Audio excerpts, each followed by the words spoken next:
तुम बांध नहीं पाओगे। हंस रहे श्याम सुंदर, और जितने ही भगवान कन्हैया हंसते हैं, मैया यशोदा जुझलाने लगी, कन्हैया चाहे कुछ भी हो जाए, लेकिन आज हम तुम्हें बांध के ही मानूंगी। लेकिन समझ नहीं पाई भगवान की माया को। उसी समय जब सारे मोहल्ला की रस्सी लग गई, लेकिन श्याम सुंदर बंधने में जब नहीं आए, तो भगवान कन्हैया ने हंस करके कहा है, मैया अब एक काम करो, जो अपने घर की रस्सी है ना, वही लेकर के और हमें बांध दीजिए। उसी समय मैया यशोदा ने कन्हैया को अपने घर की जो रस्सी थी वो लेकर के कन्हैया को बांध दिया एक ऊखल से। और जब ऊखल से बांधा है भगवान श्याम सुंदर को, तो भगवान कन्हैया बंधे तो हैं, लेकिन वहां एक घटना घटित हो गई। मैया यशोदा तो बांधने के बाद में चली गई। भगवान कन्हैया ऊखल को लुढ़काते हुए अपने दरवाजे पे निकले। बाहर देखा है कि दो वृक्ष खड़े हैं इमलार्जुन नाम के। भगवान कन्हैया ने चारों तरफ देखा, कोई दिखाई नहीं दिया, तो उन दोनों वृक्षों के बीच में उस ऊखल को फंसा लिया, झटका दिया तो दोनों वृक्ष उखड़ के जमीन पे गिर गए टूट के। जब जमीन पे गिरे हैं तो उन दोनों वृक्षों से दो पुरुष प्रकट हुए हैं। दो जब पुरुष प्रकट हुए हैं तो दोनों भगवान श्याम सुंदर से हाथ जोड़ने लगे हैं, प्रभु आपकी जय जयकार हो, आपने हमारा उद्धार कर दिया। लेकिन ये दोनों थे कौन? जो ये दोनों वृक्ष थे, ये दोनों कौन थे? बताया। कहने लगे हैं महाराज परीक्षित महाराज सुखदेव से कि ये दोनों कौन थे, तो सुखदेव जी बताने लगे हैं ये दोनों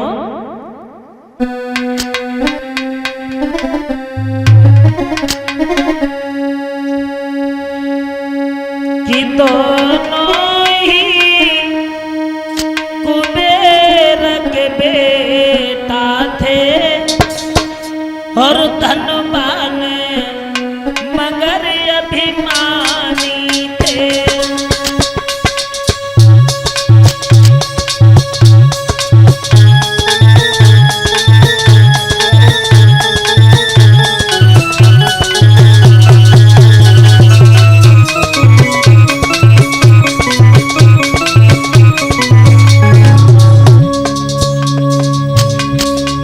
देखा वो दोनों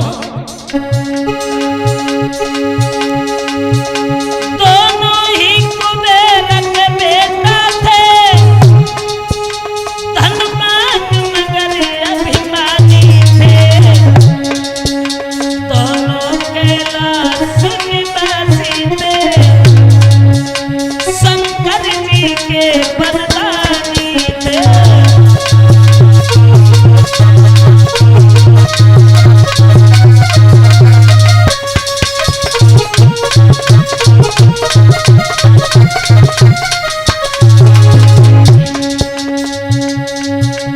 दोनों शंकर जी के वरदानी थे, लेकिन इन अभिमान था। एक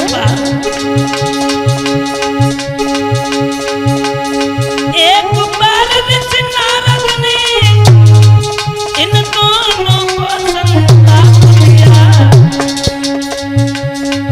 अभिमान तोड़कर दोनों का, और ऋषि नारद ने साथ दिया।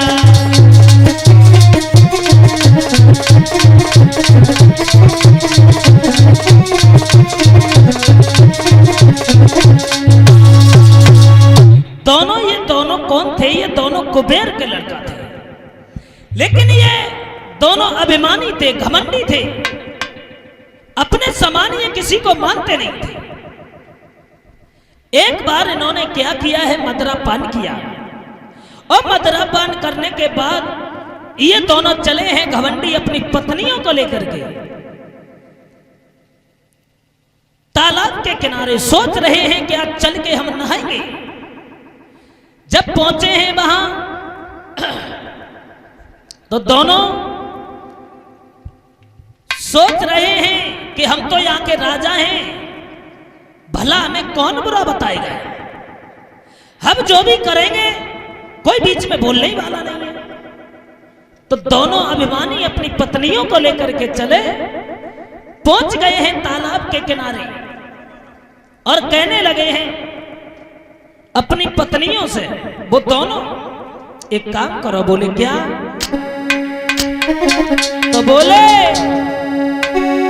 कि वस्त्र उतारो मेरी प्यारी, आज नंगे हुई के नामे।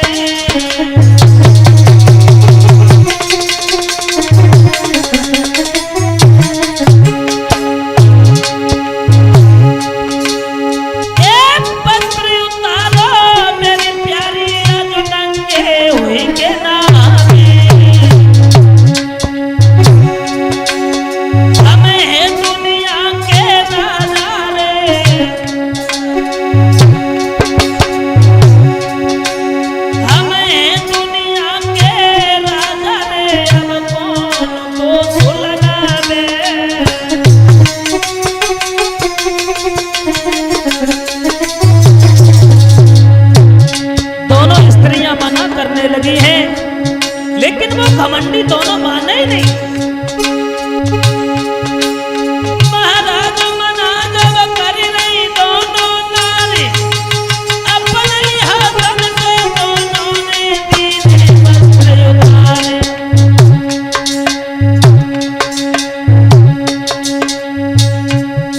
दोनों खुद भी नंगे बहनार नंगे संगनाते, खुद भी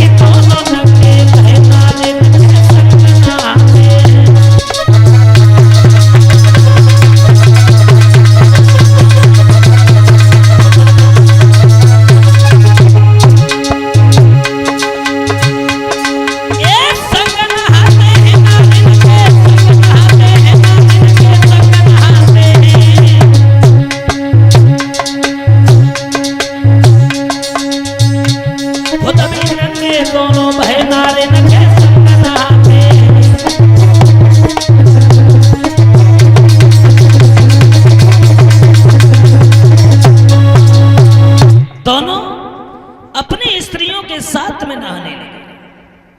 और जब नहाने लगे हैं दोनों, उधर से देव ऋषि नारद आए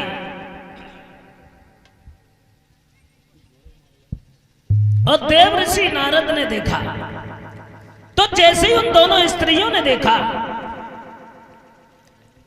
तो दोनों स्त्रियां कहने लगी हैं बाजीबा देव ऋषि नारद आ रहे हैं। भाग करके उन्होंने वस्त्र पहने। जब उन्होंने वस्त्र पहन लिए हैं तब वो दोनों जो घमंडी थे वो निकल के वैसे ही नग्न अवस्था में खड़े हो गए। देवर्षि नारद कहने लगे हैं बाजी बा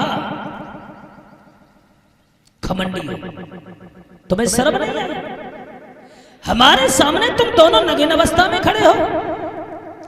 एक वृक्ष की बात मैं तुम्हें श्राप देता हूं, अगले जन्म में तुम वृक्ष बनोगे, वृक्ष।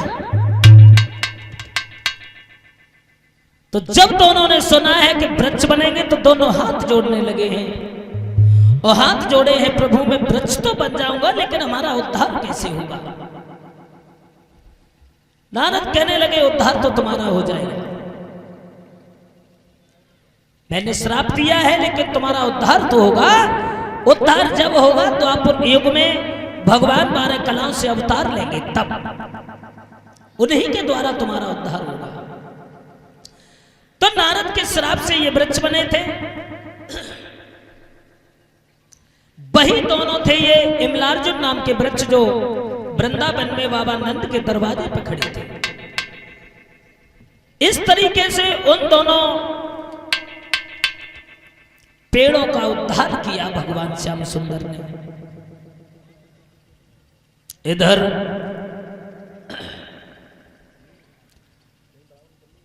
भगवान कन्हैया